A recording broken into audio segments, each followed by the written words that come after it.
पुरुषों की बात तो अपनी जगह है। स्त्रियों की बात यह है कि स्त्रियों में सबसे सुंदर स्त्री जो मानी गई है शास्त्रों में, वो पद्मिनी मानी गई है। उसके बाद पद्मिनी के बाद नाम आता है चित्रिणी का, चित्रिणी के बाद शंखिनी का, शंखिनी के बाद हस्तिनी का। ये 16 प्रकार की महिलाएं होती हैं।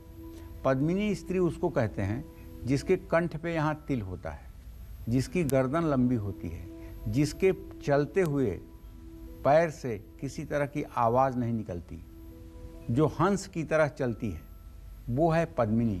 ऐसी लड़कियां जिस घर में पैदा होती हैं वहाँ महालक्ष्मी साक्षात आकर विराजमान हो जाती हैं, और ऐसी कन्याएं जिस घर में ब्याही जाती हैं वहाँ भी लक्ष्मी का अस्थायी वास हो जाता है। इसी तरह से चित्रिणी होती हैं। चित्रिणी स्त्रियां जो होती हैं वो प्रसाधन की बहुत शौकीन होती हैं। उन्हें शौक बहुत होता है, उनको सजना संवरना, अपने को हर समय मेंटेन करना ये बहुत पसंद होता है। और चित्रिणी स्त्रियों का शरीर जो होता है वो बहुत ही सुगठित और व्यवस्थित होता है। इसी तरह से शंखिनी स्त्रियां जो होती हैं उनका गर्दन तो पतला होता है लेकिन वो बहुत दुबली पतली होती हैं और सचमुच में ये विद्वान होती हैं।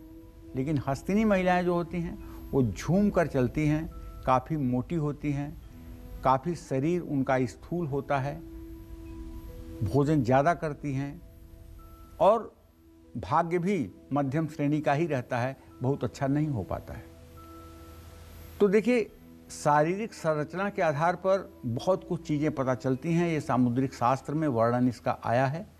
और पैरों के आधार पर बहुत कुछ जीवन के निर्धारण में आसानी मिलती है। मैंने आपको एक बात बताया कि जिन महिलाओं के पैर के पंजे पर नसें ना दिखाई